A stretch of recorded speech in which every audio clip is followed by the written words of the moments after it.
welcome back to Bane of Morgoth Miniatures. I think it is the fateful day that we might finish out our little friend here. We've got some leather bits to do. This little, oh, I'm too high. Leather bits to do. This little flag here, which I'm not sure what color I'm going to do yet. I'll kind of mull it over. The staff, I'm going to do a little bit of highlight on, but then we have those crystals, which I think I might match with these. Might be the best call. This is still eluding me. So oftentimes when I'm working on a model that I don't have a good direction on, I don't know a particular piece, what I'm going to do for it, I'll often, here's the crazy thing, do something I know what I'm going to do. And it might not be what I want to be working on, but I'll pick a different piece of the model to touch up, to work on, just to kind of get a better idea of what that might be. If I finish some other things, maybe it'll kind of come out to me. One critique I got from the lady, she has been in the process of this as I've worked on it, kind of yes and knowing different aspects of it. So far she's liked every point, except for my little yellow dot on the top of the gem. So when you're doing something for a commission or for a buddy and they say, hey, can you not? You don't. That's kind of my quick. So that yellow was throwing her off. Now it doesn't exist anymore.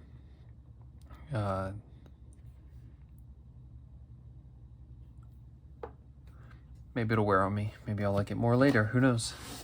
Sometimes we... Oh, that's nice and messy. Yes, I could be a polished YouTuber and have all of the stuff fresh and new each time. Or we could be real and just paint together. All right. We're going to jump into all of these different leather bits. Now, I think what I want to do is try something I haven't done much before, and it was a tutorial I had watched a little while ago, and I want to base coat everything, make sure it's nice and brown the way it should be. So maybe not some fun video for the first bit here, but as I'm doing this, I'll talk through what I'm thinking.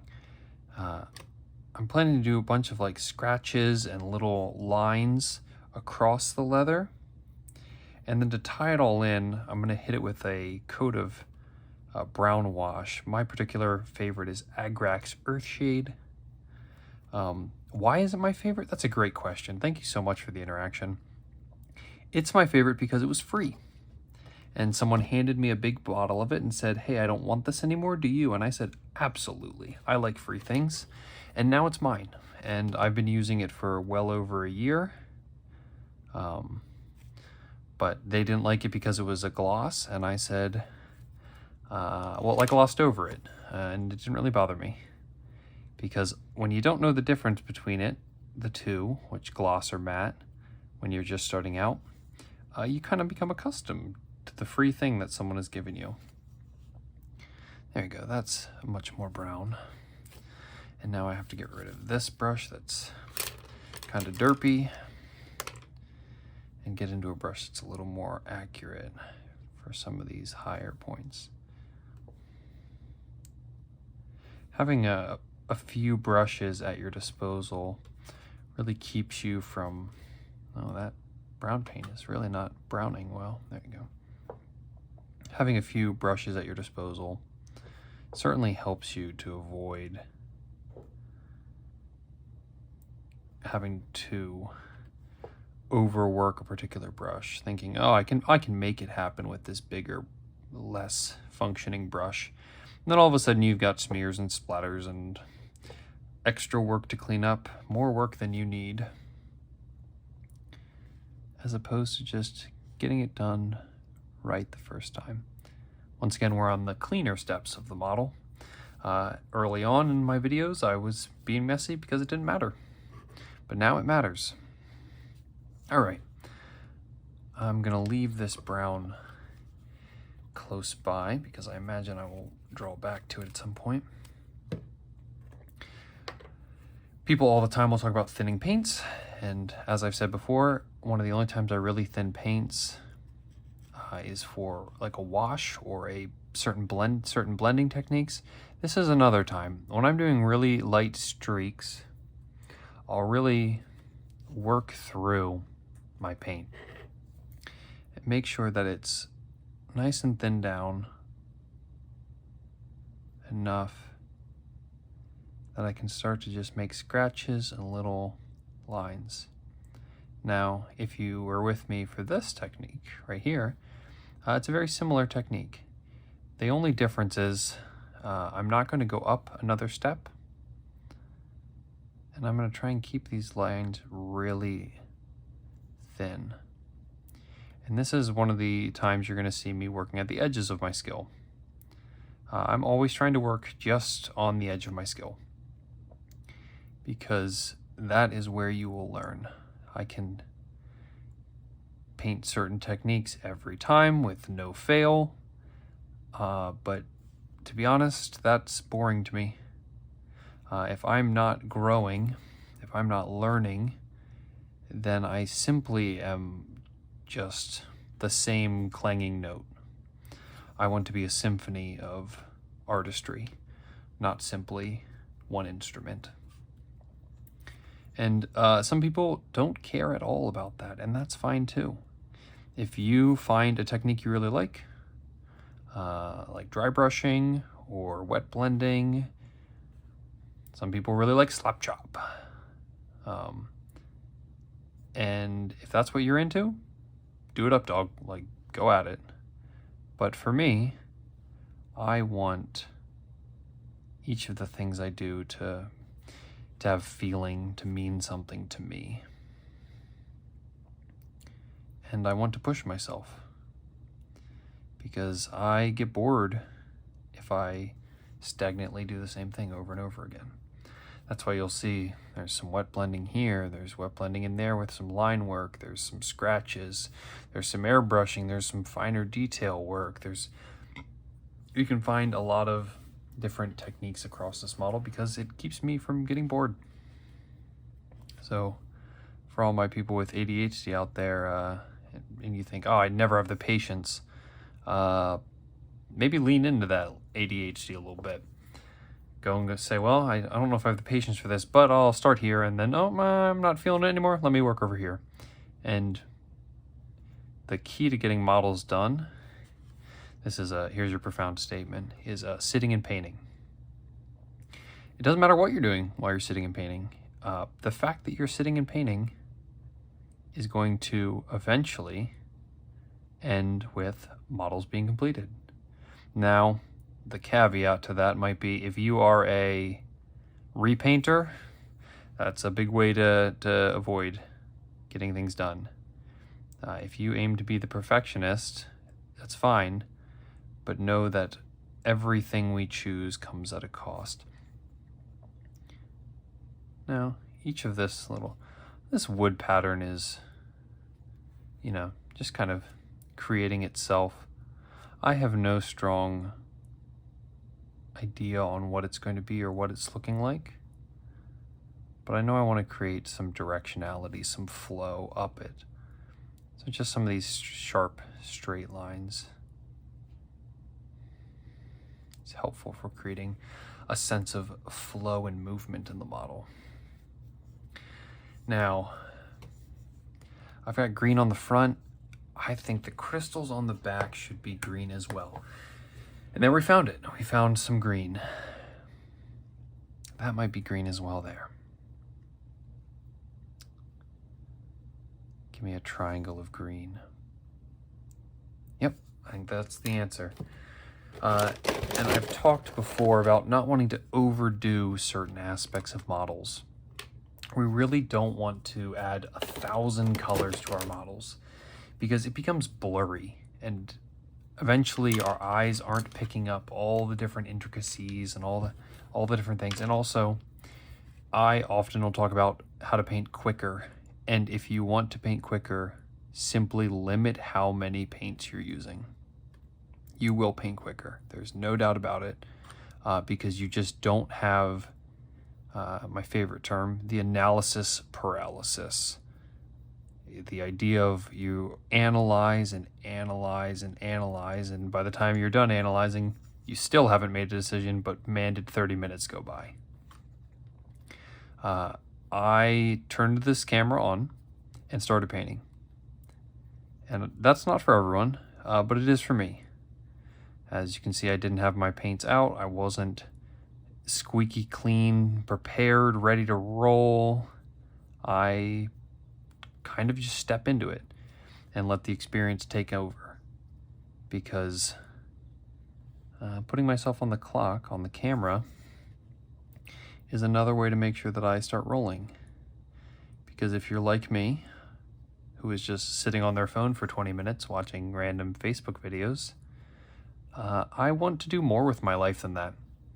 I want to experience more than some random brainless content that's being submitted. And that's why I'm very thankful you sit around for these agonizing 15-minute videos. I mean, I'm surprised our attention spans manage it that long anymore, after we've dealt with, what's the colloquial, brain rot for so long here. But none of that's going to satisfy you.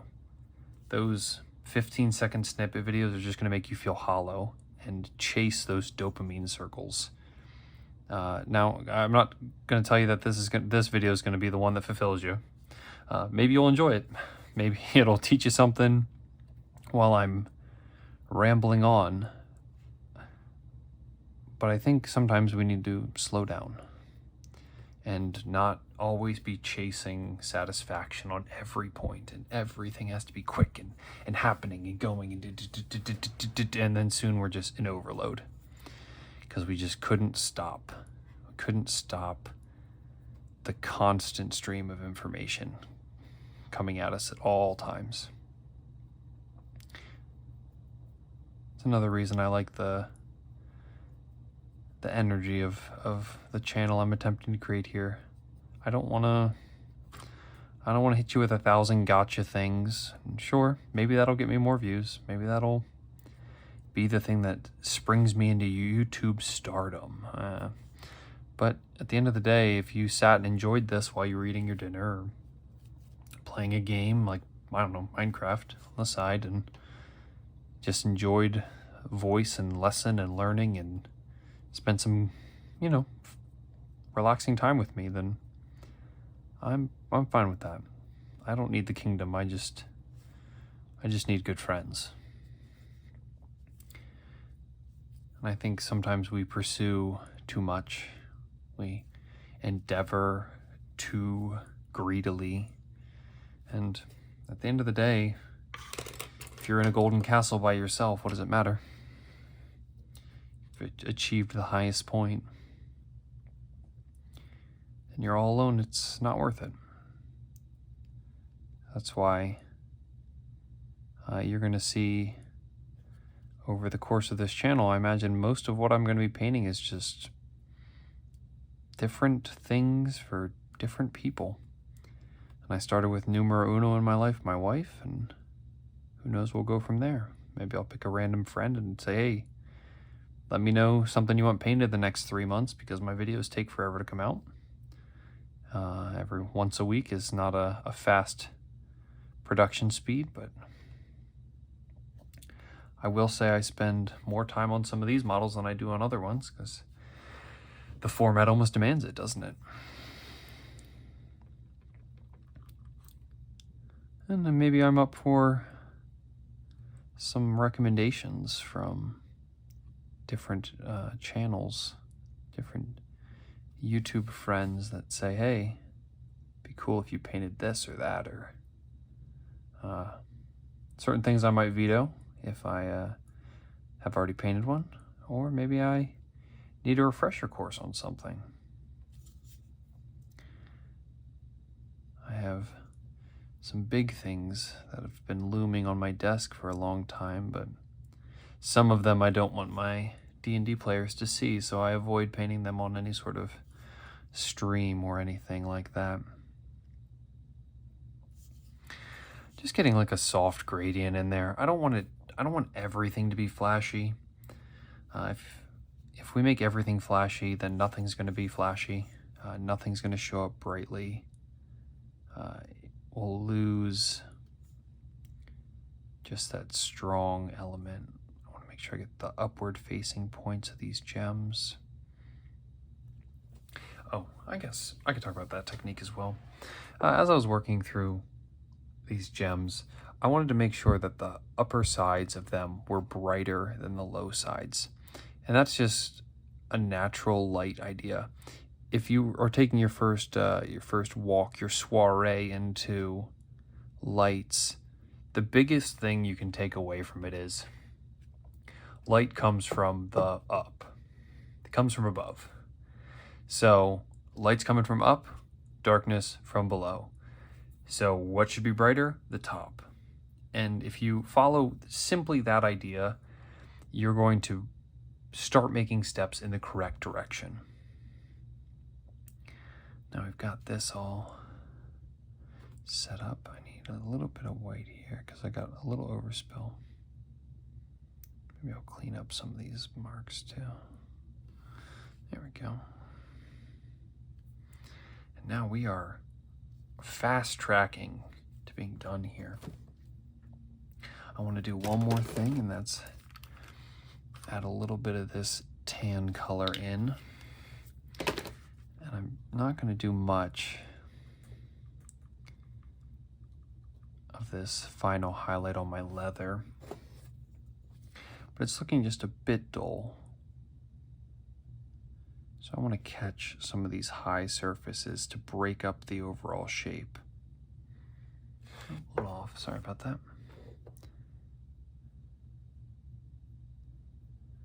So once again, that high edge, I'm just picking out some of those high edges to get a little bit of contrast in there.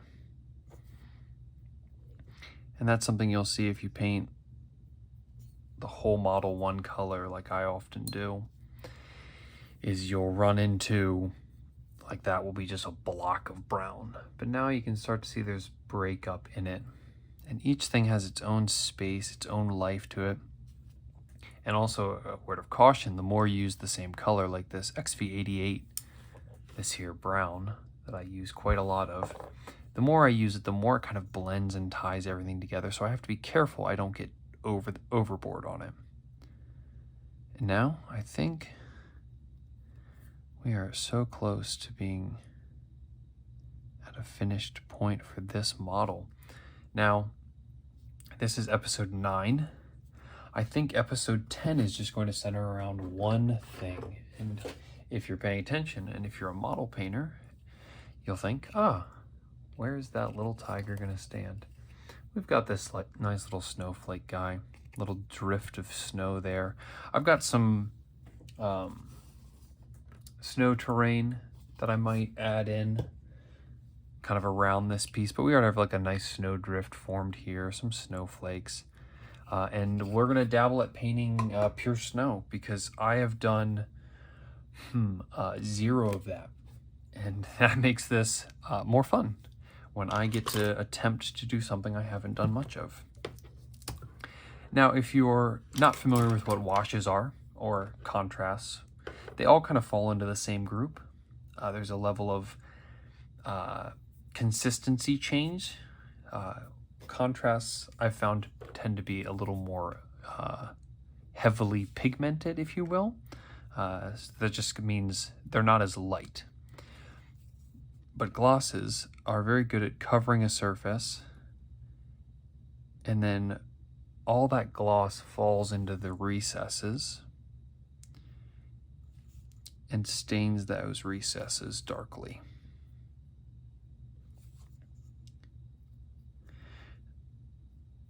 And I did a very quick job of that tutorial I watched on leatherworking. The wonderful thing about the hobby now is that there are just so many different painters out there. And there's people, that closet painters that have been painting for 20 years, and they come up and they show up on the scene, and my goodness, do they produce just astoundingly beautiful works of art. And my small word of caution as you watch videos, even myself for some people, you'll get there or you won't. And that's okay, both ways. If you want to just be a painter that picks one skill and doubles down on that, and it helps you get models table ready for D&D or for Warhammer or something, or for your shelf, and you stop and you look at your model and you're done and you go, oh, I love it.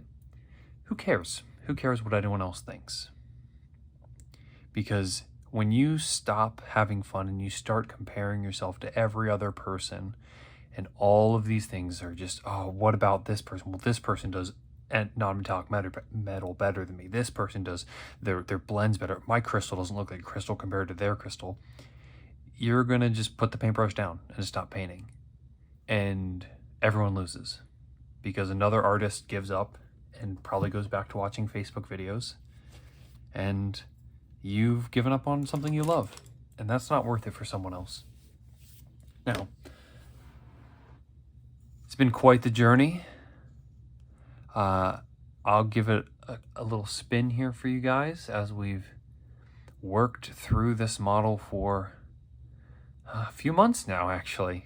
It's been sitting on my desk watching me, saying, it's time to post another video. That's not its voice. It's probably happier. Yeah, I'll go with happier. And are there things I like about this model? Absolutely. Are there things I'm still saying, I wish I would have done that better? Sure. But the real benefit of all this is I'm going to hand it to my wife when it's all said and done, and it's going to sit on her desk at work. And she's going to be happy that I spent the time to do it for her. And at the end of the day, when we're making connections with the things we love to the people we love, that's one of the most important things we can possibly do. Well, thank you so much for hanging out for this video. It's always a blast, and I love painting for you guys. All right, have a good night. Bye.